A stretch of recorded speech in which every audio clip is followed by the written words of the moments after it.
咁今日想同大家講下呢本書啦，就喺市政局圖書館借嘅。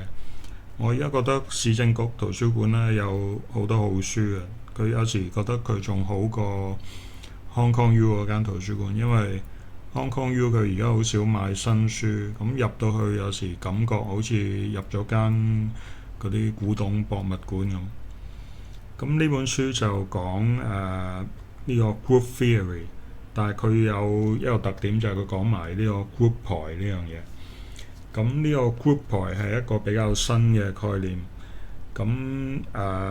所以我睇呢本書可以溫翻一啲關於 group theory，即係 group theory 係一個抽象代數裏邊最基本嘅一個理論啦。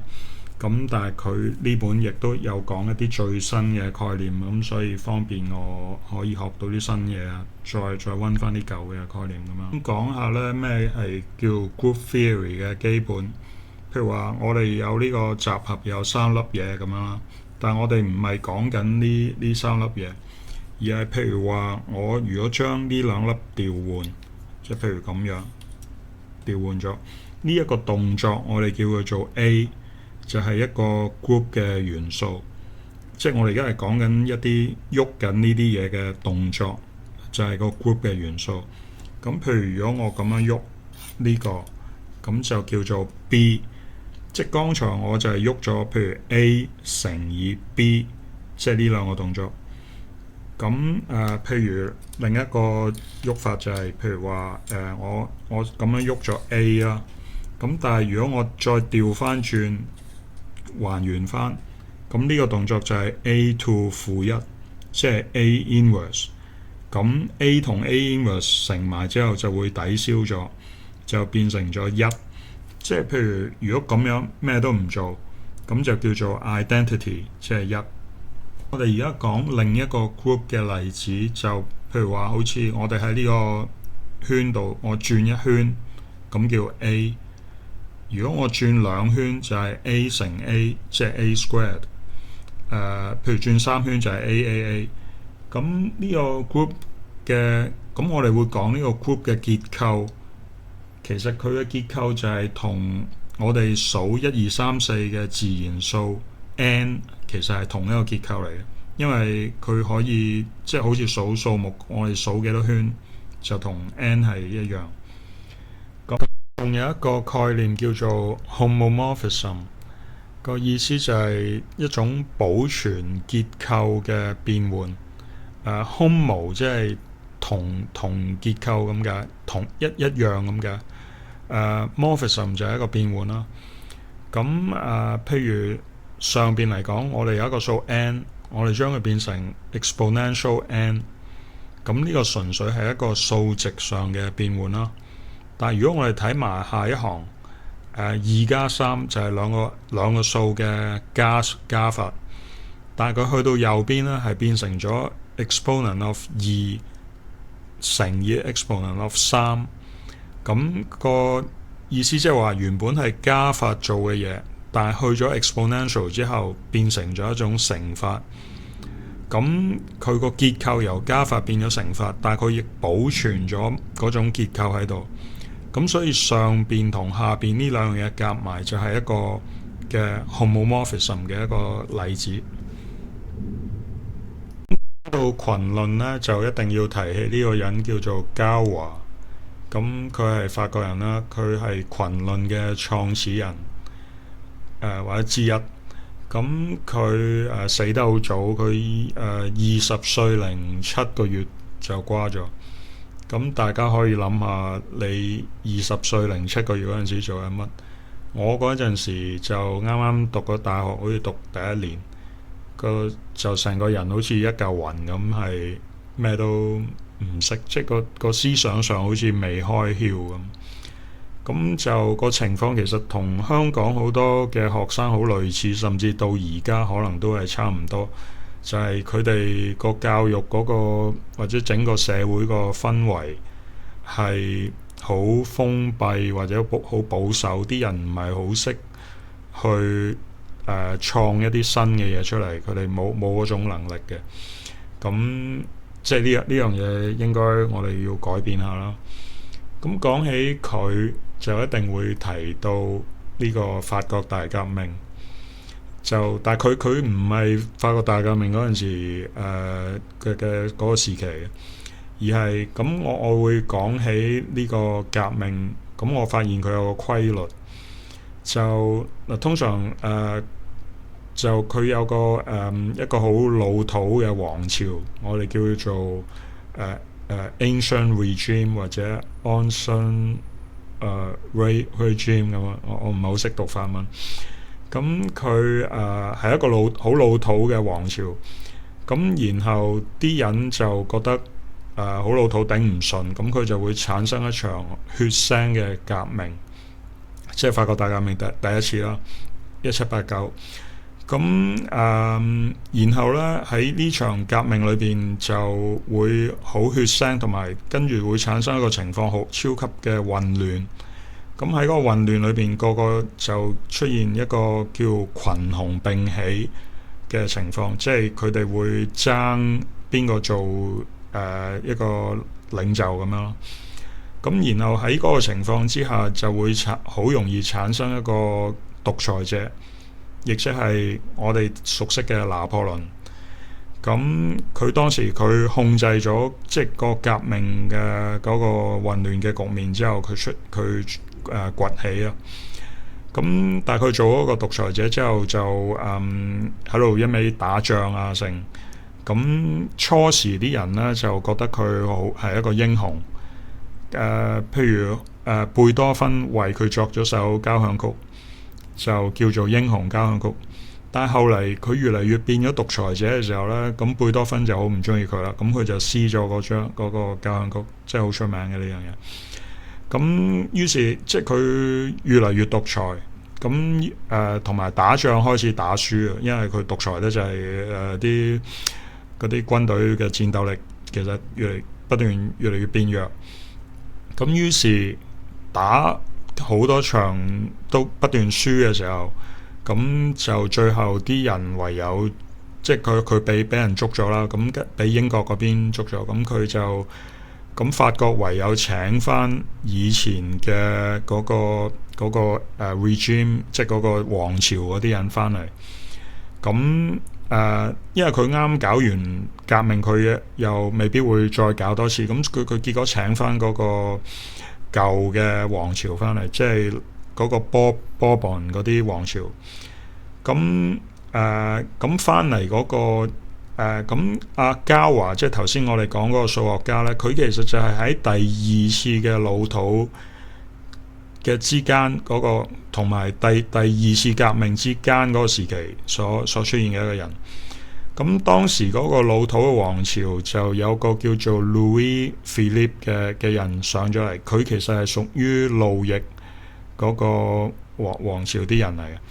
咁佢就好老土啦，咁同埋佢個身形都似佢好肥，似個啤梨咁樣。咁俾人個感覺就係佢好老土。咁我哋可以諗翻就係話，譬如我哋中國嘅呢個共產主義革命，亦都當時係啲農民起義咁樣啦。咁跟住就出咗個獨裁者，即係呢個毛澤東。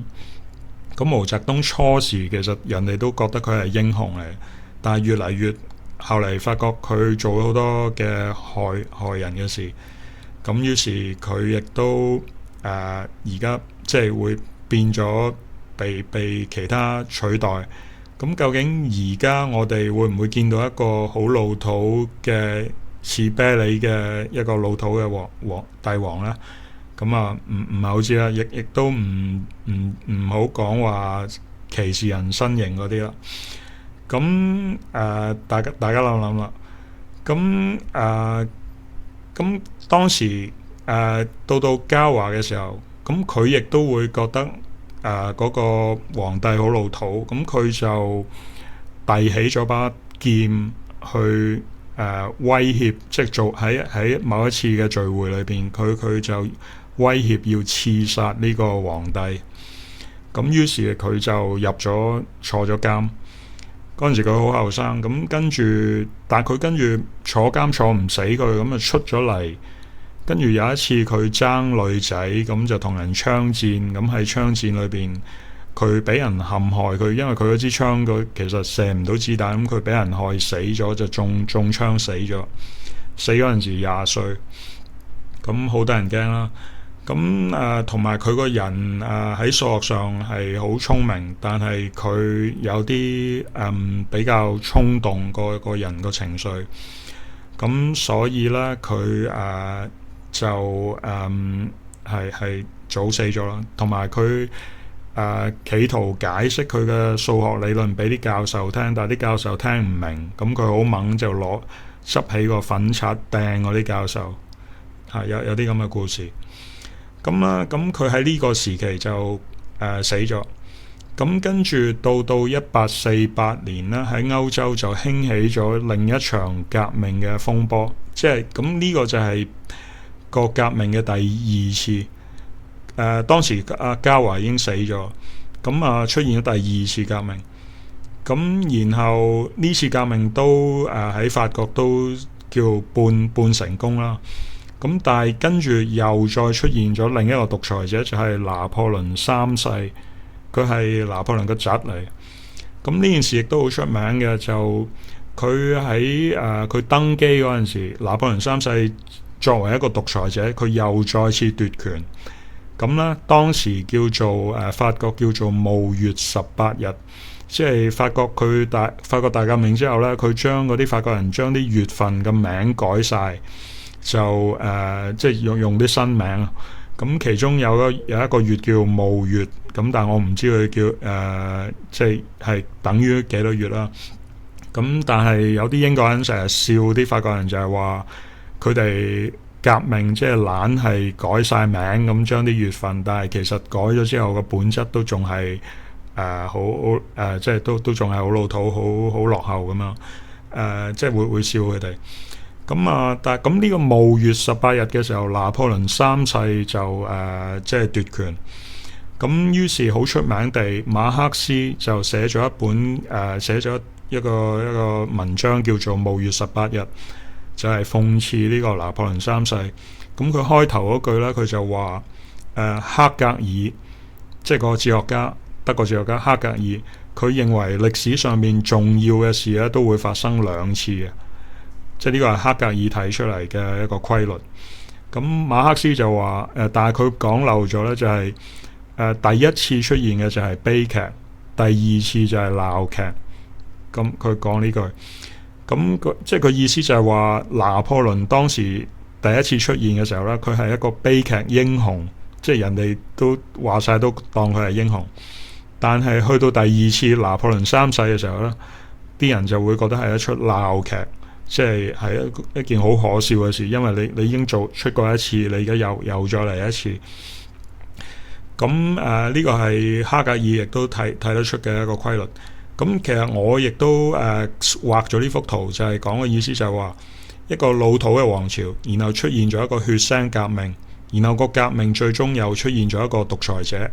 咁呢個咁嘅循環係兜咗兩圈，喺法國大革命之後兜咗兩圈，然後先至係破咗呢個循環，而出現咗到拿破崙三世之後啦，就係佢落咗台之後就唔再翻去嗰啲王朝啦。咁佢就出現咗一個叫做Parliament， 即係個憲法同埋議會嘅嗰個體制。咁呢個體制呢，就係所謂即係現代法國嘅政治體制嘅雛形，就係由嗰陣時開始。咁由我哋呢個老土嘅路易16嘅斬首嘅嗰個時期開始，係搞咗呢個革命，即係兜咗兩圈啦，係足係少過100年，但係好似係唔知我諗80幾90年嘅時間，即係佢兜咗兩圈先至去到現代法國嘅嗰個體制。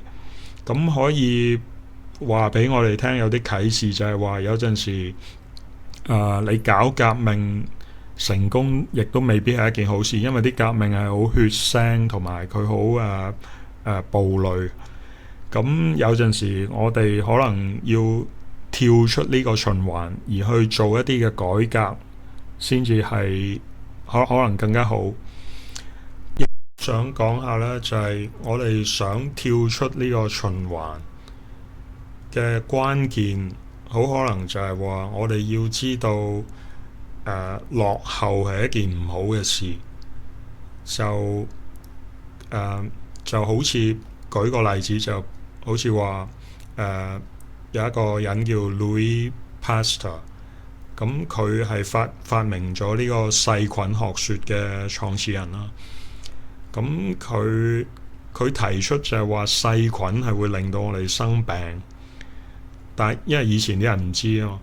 咁當我哋明白咗呢個道理，咁我哋就會避免啲細菌。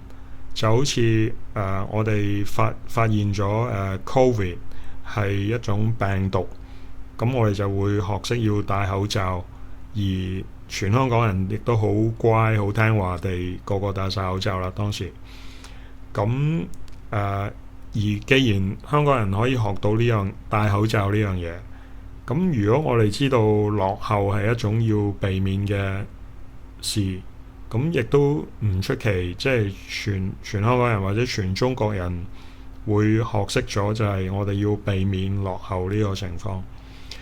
咁當阿 Pasteur 佢初提出呢個細菌學説嘅時候呢，其實都有啲阻力，即係有啲人唔信佢講啊。咁好出名嘅時候就係佢有一次喺度講完呢樣嘢，咁佢有個觀眾有個聽眾佢唔信，咁佢當時佢有樽水裏邊有啲細菌，佢攞啲顯微鏡去睇嘅，或者唔知點啦。咁嗰個人就當眾示範係飲咗嗰樽嘢，飲咗樽水。咁跟住佢話嗱，睇下我都冇事啊咁樣。咁後尾佢好似冇病到或者冇病死到，個原因可能樽水唔係太污糟啦，同埋以前啲人佢哋其實就冇乜嗰個乾淨嗰個細菌嗰啲觀念，所以佢哋都幾污糟下嘅其實。咁就好奇怪地，佢當時冇事。咁但係後嚟終於就都係證實咗係個細菌學説係啱咯。咁同埋佢亦都發明咗一樣嘢，就係嗰啲牛奶啦。咁因為啲牛奶裏邊有細菌噶嘛，咁所以擺得唔係好耐就會變酸噶，即係會壞。咁但係佢發明咗就係將啲牛奶加熱，咁熱咗之後就會可以擺耐啲。咁所以而家我哋叫將啲牛奶叫做 pasteurize 呢個字，就係由 Pasteur 即係佢個名嗰度嚟嘅。然後就講到我哋呢本書嘅主角即係 Groupon 呢樣嘢。咁就首先講下 group 先，但係我哋而家用一種更加抽象嘅睇法。咁喺呢種睇法裏邊，就我哋會有一粒黑色嘅一個叫 object 嘅嘢。但係呢粒嘢同頭先我哋講嗰啲 elements 係唔同嘅。就咁喺呢粒object 個 x 啦，咁佢有啲會喺個 x 圍住個 x 係兜圈。咁譬如每一種兜圈嘅方法，即係喺呢個例子裏邊啊，譬如最細嗰個圈啦，咁譬如 A 咁啊，然後再大有 F、G 跟住 L 咁啊。咁佢每一種兜法其實就係我哋頭先講嘅嗰個 group 嘅 element。即係話而家啲 elements 係變咗一啲呢啲箭嘴咁樣嘅嘢。咁譬如話我喺呢度兜一個圈，然後再兜一個，或者我兜一個 F 再兜一個 G， 咁就係等於 F 乘以 G， 即係我哋頭先講嘅嗰兩個 elements 嘅乘法啦。咁但係呢粒黑色呢粒 object 就變咗佢其實唔係個 group 嘅 element 嚟嘅，佢係叫做個 group 牌裏邊嘅 object。咁佢而呢粒嘢就可以代表到即係呢幅圖可以代表到嗰個 group 嘅結構，但係佢係一種更加抽象嘅表達方式啦。咁同埋group 即係個 group theory 其實就唔係咁簡單嘅。有陣時佢裏邊嘅結構，譬如話 F 譬如兩個 F 轉兩圈係等於一個 G 咁樣咯。咁呢個關係就唔會喺呢幅圖度睇到嘅。但係其實 group theory 裏邊可以有呢啲咁樣嘅叫做 relations 嘅嘢。咁呢啲 relations 就會令到每個 group 都唔同，所以就唔係話淨係個 group 唔係咁悶嘅，即係佢唔係淨係有啲咁多圈咁樣啦。咁但係如果佢冇任何 relations 嘅話，就嗰個叫 free group， 即係一個自由嘅群。咁譬如嚟講如果佢有26個圈由 A 去到 Z 咁樣。咁佢就等好比係25個字母咁樣啦。咁如果呢個 free group 嚟講，佢就可以代表到所有譬如英文字嘅串法，譬如你BOY 咁，就係一個 word， 佢係用呢個 group 嘅元素去拼出嚟。咁你個 free group 其實可以拼到任何由 A 至 Z嘅字母所組成嘅嗰啲元素，佢可以拼到出嚟。咁呢拼出嚟嗰啲嘢叫做 word， 即係好似一個字咁樣。咁然後就咁講到 group 牌係咩咧？就係即係頭先我哋睇嘅係一個 group 啦。咁嗱，但係佢黑色嗰個 object 係只有一個，但係 group 牌其實就係佢可以有多過一個嘅 object。所組成嘅呢一啲圖就其實係一個就係group 牌嘅，即係 in general 嘅 group 牌就係咁樣。咁所以 group 其實就係一個特例，就係當佢只有一粒 object 嘅時候，佢叫 group。但係如果佢多過一粒嘅時候，就係一個更加一般嘅 group 牌。咁譬如呢度係一個有兩個 object 嘅 group 牌啦，而佢有一個即係呢幅 graph， 即係喺數學上叫 graph 嘅嘢，就係去描述呢個 group 牌嘅結構。咁佢呢個 graph 嘅特點就係話佢有呢啲object， 而佢中間會有一啲嘅箭嘴係連埋呢啲點嘅，而甚至有一啲係可以自己兜翻去自己嗰個點嗰度嘅箭嘴。咁呢啲箭嘴所組成嘅圖就叫做一個 quiver。咁而 quiver 呢個字，我以前唔係好明，我以為啲數學家唔知搞乜鬼，點解叫 quiver 咧？因為我識嘅 quiver 呢個字即係震，即係叫震抖或者戰抖咁解，即係啲啲震嘅叫 quiver。咁但係咁我初聽唔明，但係後尾原來再查一下咧，quiver 另一個英文嘅意思就係一袋箭咁解。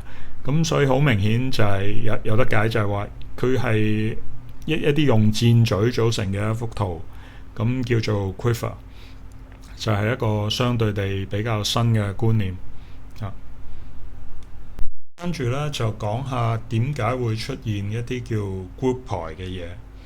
咁啊舉個例，咁啊用一個玩嘅遊戲嘅例子。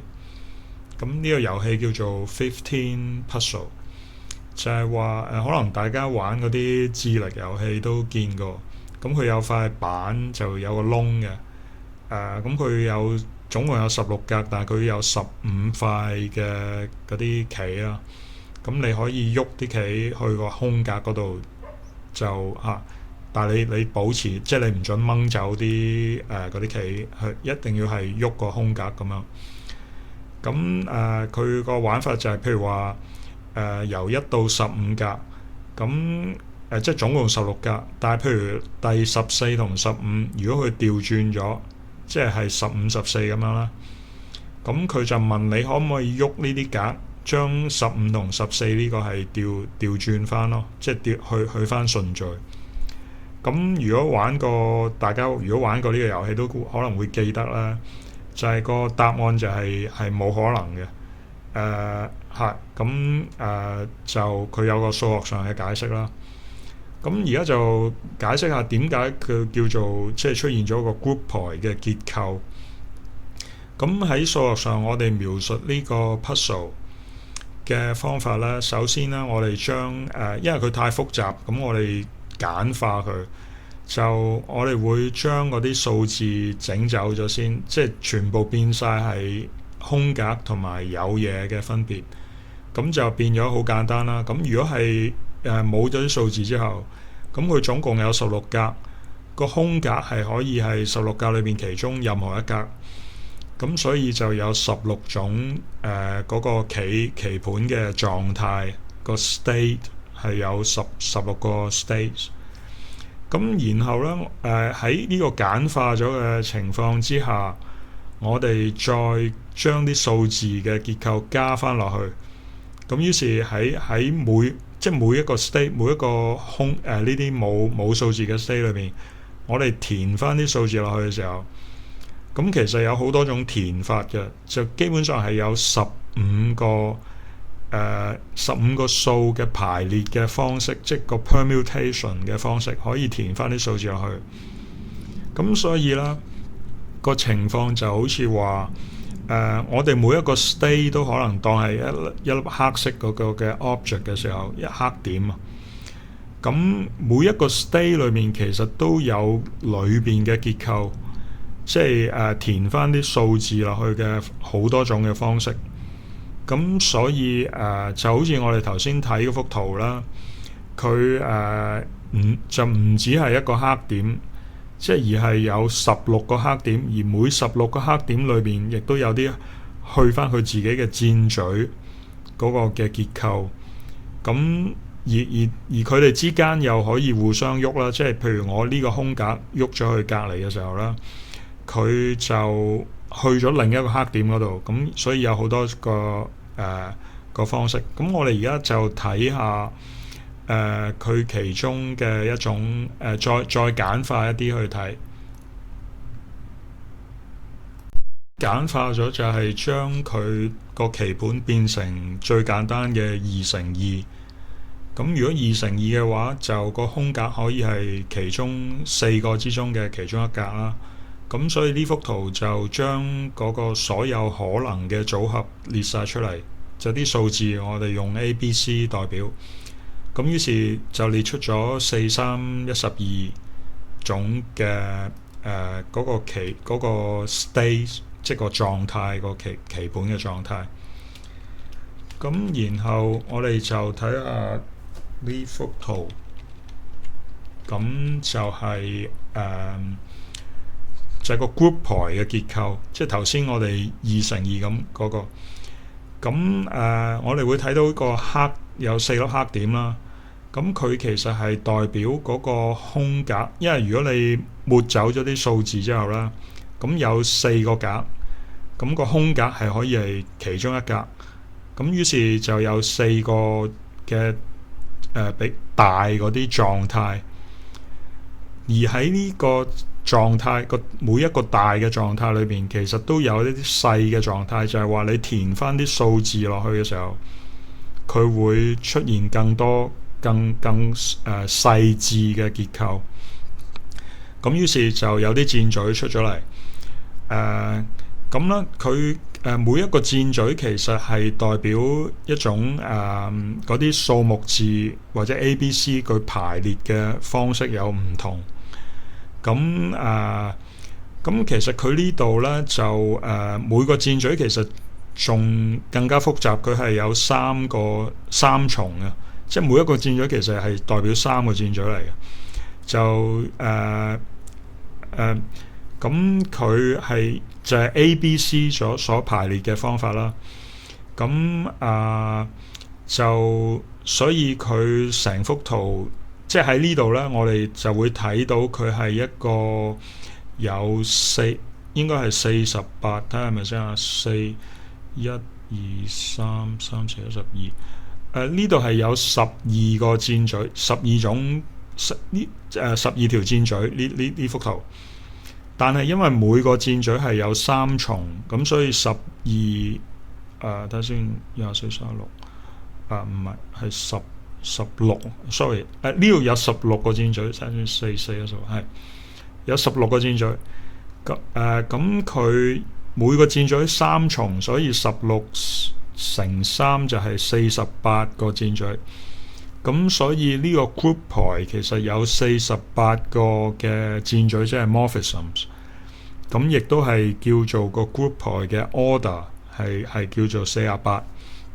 咁就但係佢48佢係除咗3嘅原因就係佢將一啲多重嘅結構係除咗，有一種除法係喺個 group theory 裏邊係經常會出現嘅，就係當我哋睇到有啲結構佢有個3重嘅，譬如有 n 重對稱性嘅時候，我哋可以將嗰個對稱性除走咗。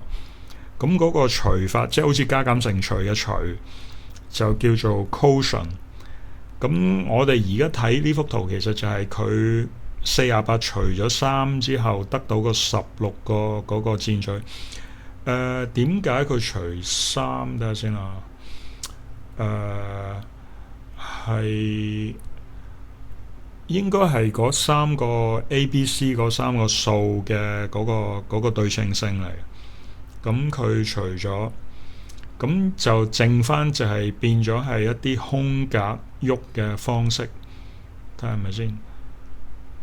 係啊，空格，因為個空格可以去另外嗰4個位嘅。咁但係佢可以翻返轉頭，又可以去自己，係啦。所以佢呢4個其實就係個空格嗰個狀態。咁有4個。就互相可以去其他空格啦。佢打斜都得，但係其實打斜係要經過2格，即係佢要推去打橫，然後再落去先打斜。但係佢都有個箭嘴，即係佢唔係每一格對應於一步棋，而係譬如打斜呢個係佢對應於2步棋嘅同時。咁或者詳細唔花太多時間講，但係大家可以感覺到嗰個原因，即係個 group 牌出現嘅原因就係話，因為我哋有啲簡化咗嘅狀態，就係呢4個狀態，但係每個狀態其實佢裏邊有啲更加細緻嘅狀態，所以就出現咗一個 group 牌嘅結構。咁而另一個嘅下個嘅例子咧，就係呢個扭計式sorry 嚇。咁咧佢就都係類似嘅。咁佢呢度亦都係簡化咗。原本我哋扭計式係3乘3乘3，但係佢而家2乘2乘2。咁佢點解會出現個 group 牌？亦都係類似。嗱，首先我哋將所有顏色都唔要，咁啊得翻一粒即係一粒色就係全部係白色嘅嗰個面。咁但係佢本身都有啲狀態可以旋轉啊，或者點樣，我唔係太清楚個細節。咁然後嗰啲狀態咧就會組成咗個 group 牌裏邊嘅嗰啲黑點啦，即係 objects。但係當我哋填翻啲顏色上去嘅時候咧，佢就更加複雜。每個狀態其實有好多種填色嘅方法。咁於是就造成咗個 group 牌嘅結構。咁喺呢啲例子裏邊，我哋會睇到就係點解會出現個 group 牌嘅情況。跟住我哋講到一啲叫做代數嘅嘢，即係 algebra。咁一個 algebra 嘅意思就係一個有加法同埋乘法嘅結構。咁我哋抽象代數就係研究佢嘅抽象結構嘅嘢。咁因為我哋大家都好熟悉加減乘除，即係數學上就好基本啦。咁而減法同埋除法就係加法同乘法嘅 inverse 嚟嘅。咁所以我哋淨係睇加同乘，即係最主要係睇加同乘。咁就咁佢最簡單嘅結構嚟講就係即係我哋認識嘅數目字嘅可以加減乘除啦。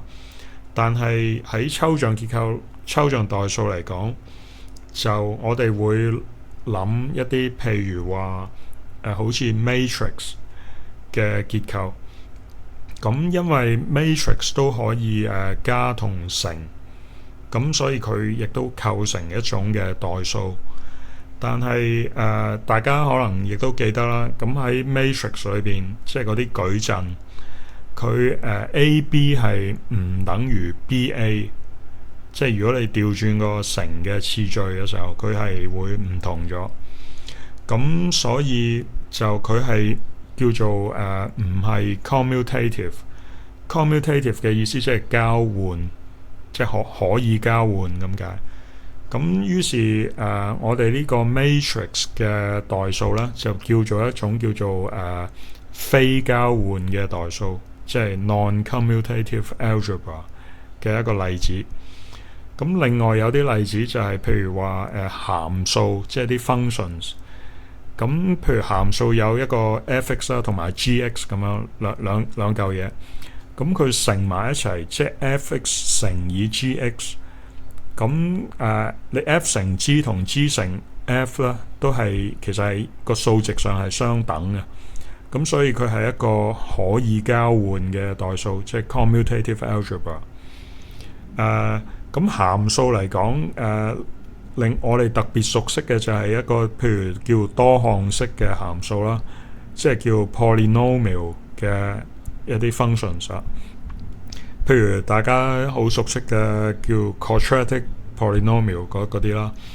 咁而呢啲多項式嘅函數咧，就佢亦都係函數嘅一種，佢亦都係 commutative algebra 嘅一種，因為你將兩個多項式，譬如 P 同 Q， 佢係等於 Q 乘 P 係一樣嘅。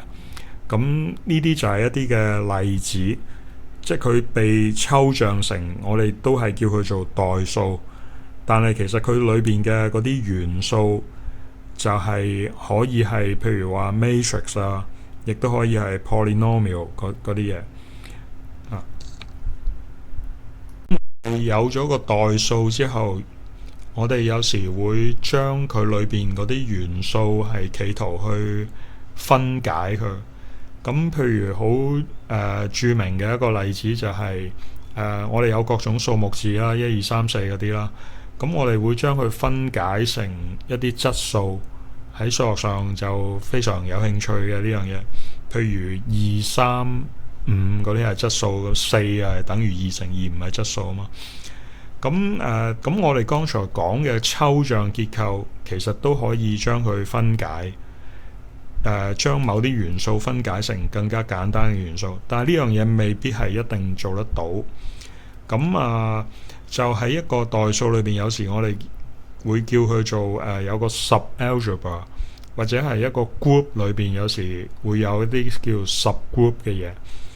咁subgroup 嘅意思即係話一個群裏邊舉個例嚟講，譬如你有粒扭計骰，咁佢構成一個 group 或者 group 牌啦。咁但係如果我哋淨係將佢扭嘅方法裏邊，我哋淨係向其中一個方向扭，咁就其他方向我哋唔喐佢，咁佢會產生一個 group 或者 group 牌。而呢個 group 係等於佢原本嗰個 group 嘅其中一部分，所以佢係一個 subgroup。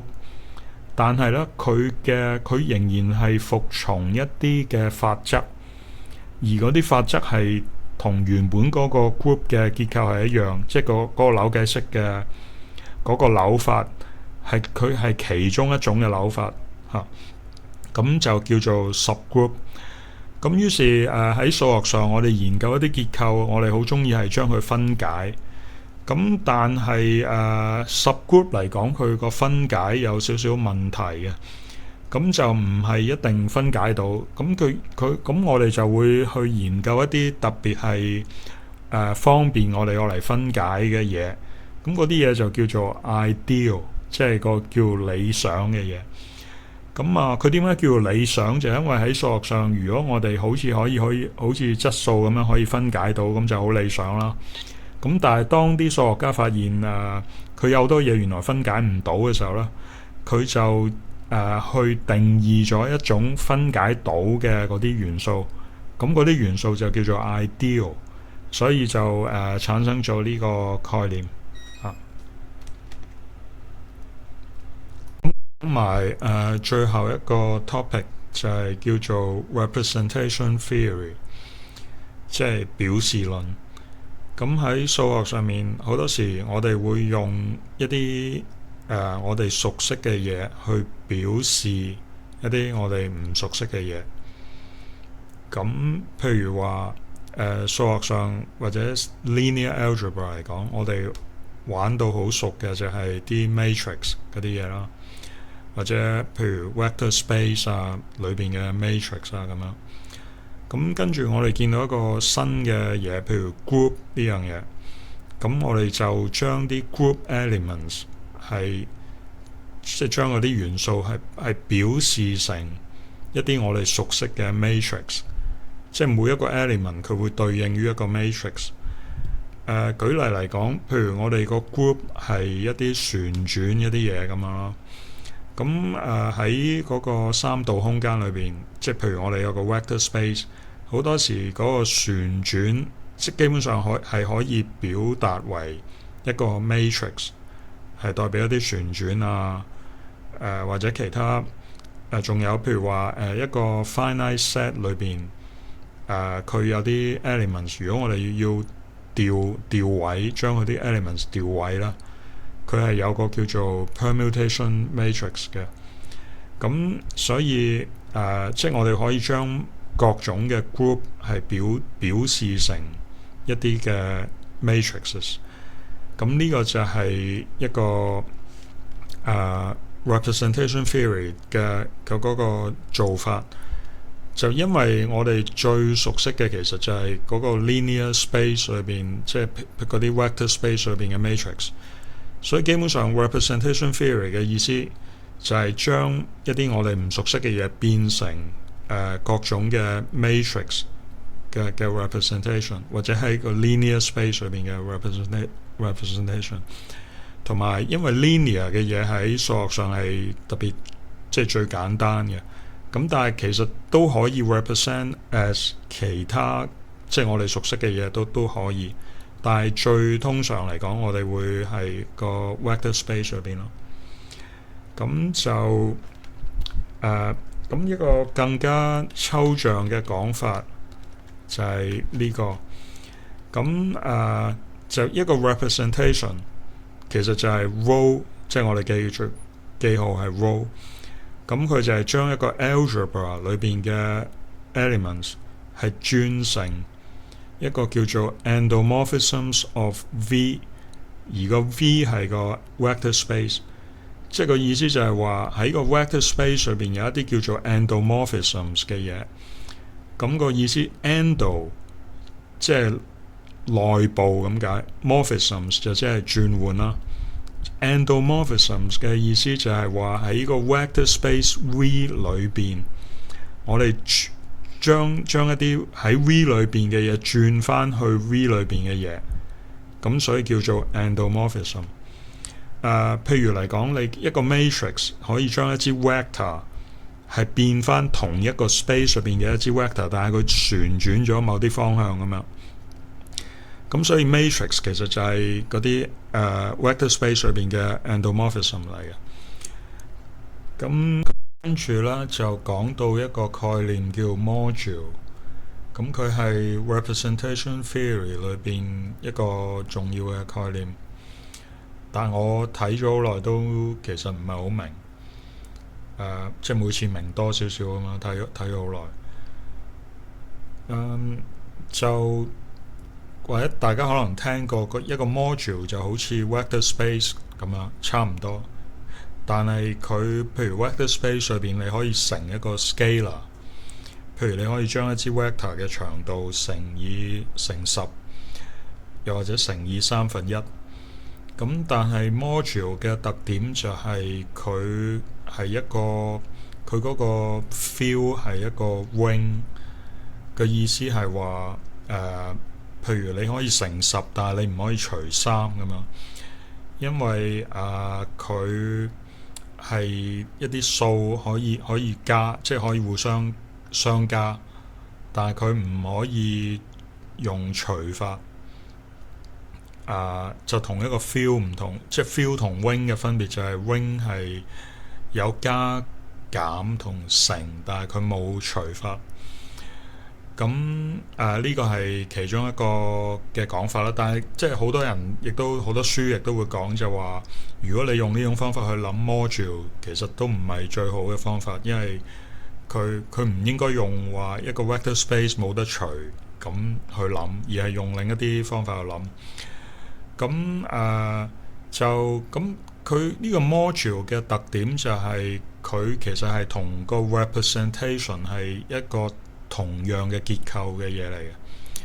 換句話講就係，譬如你有個 group G， 咁個 group G 嘅 representation 就係即係變咗 vector space 裏邊個 matrix 嘅一個變換啦。咁佢呢個 representation 其實就係等同於一個 RG module， 即係兩樣嘢係同一樣嘢嚟嘅。而佢嗰個構造就係話嗱，如果你有個 group G， 咁你就去構造一個叫 group ring 嘅嘢。咁呢個 group ring 就比較特別，佢頭先我哋講個 group 裏邊有好多 elements， 咁你可以將啲 elements 乘埋一齊，即係譬如 A 乘 B 咁樣，或者 A 乘 A， 即係做兩次就 A 乘 A。咁呢個係乘法，但係你亦都可以將佢做一個加法，即係譬如你10個 A 加5個 B 咁，你可以咁樣加落去。但係呢個加法係佢叫做一個 formal sum， 即係一個形式上嘅一個 sum 嚟嘅。咁咧就佢因為喺 group 裏邊，如果我哋 A 乘 B 咧，即係話我哋做完 A 呢個動作，再做 B 呢個動作，即係好似我着襪然後着鞋咁樣，咁就係呢個係乘法。但係佢加法嚟講，如果你講着鞋着襪嗰啲，咁佢未必有一個好清晰嘅喺幾何學上邊嘅一個interpretation， 佢未必有，即係個加法未必有。咁但係佢係形式上一種嘅加法。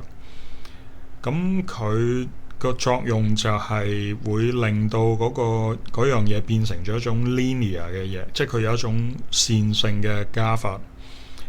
咁然後你整咗個 group ring 之後，你就可以將佢作用喺嗰個 vector space 上面。咁我寫咗個乘號，但係其實呢個係一個點樣？一個炸地唔係好準確嘅講法嚟，即係我哋炸地咁寫。咁個意思係講話，譬如我 vector space 上面有支 vector v， 咁我可以用個 group 嘅 element 去作用喺嗰個 v 上面。譬如我將佢旋轉咗唔知幾多度，咁佢會變成另一支 vector。即係換句話講，我個 group 係可以作用喺呢個 vector space 上面。而因為 group 可以，咁頭先我哋整嗰個 group ring 其實都可以類似嘅方法，係用一種線性嘅方法去作用喺 V 上邊，係會定義到。咁然後即係如果我哋咁樣做嘅時候，就會產生咗一個叫做呢個 RG module 嘅呢個物體。咁佢就會同頭先我哋講嗰個 representation 其實係同一樣嘢嚟嘅。咁同埋再講就係頭先我哋講嗰個 module 嗰個概念，其實係佢創始人係呢個數學家叫做 Emil Noether。咁佢係即係希特拉嗰陣時喺德國嘅一個猶太裔嘅數學家。咁佢係愛因斯坦個朋友嚟嘅，後尾佢都流亡咗去美國啦，因為希特拉。咁就佢個人係好即係個性格好開朗嘅。咁啲學生好中意佢，但係佢成世冇結婚。咁呢個咁嘅數學家。咁就咁講完呢本書嘅即係大概 cover 嘅內容係咁啦。就有好多細節冇講，咁同埋又想講下究竟呢個 representation theory 對於 AI 有冇用呢？因為我自己其實數學唔係特別好，但係我通常讀嗰啲數之後就諗下佢喺 AI 方面有冇用。咁譬如如果你講話一個 group 裏邊嗰啲 elements，我哋當佢係一個 AI 裏邊嗰啲詞彙，即係個詞語。譬如我有識幾多個生字係10萬個生字咁，就擺晒個 group 裏邊。呢個係我即係純粹一種好簡單嘅好 naive 嘅做法啦。咁佢個 representation 會點啦？即係如果個 group 有成10萬個字咁先算啦。咁通常佢個 representation 嗰個 vector space 個 V 裏邊，其實都會有翻相應嘅 dimension 嘅。尤其是如果你係個 free group 嘅時候，咁咧就變咗你個 vector space 會好大。譬如你10萬個10萬或1萬或者10萬個 dimension， 咁乘埋之後，即係譬如你個 matrix 係一個 square matrix 嘅，就會有10萬乘10萬咁多個嘅數喺裏邊。咁好可能都已經超過，我唔知係咪有冇10G咁多個數。咁就好大，即係一啲龐然大物。咁喺電腦嚟講，究竟咁大嚿嘢有冇即係有冇係唔係實用咧？就唔係好清楚。咁所以但我經常會諗就係一啲數學上嘅嘢對 AI 有冇用咯。咁但係暫時嚟講呢樣嘢就我暫時未見到喺 AI方面有好大嘅應用，尤其是係即係我哋而家講 LLM 嗰種 AI 裏邊嚇。咁就今次講到呢度為止，好多謝。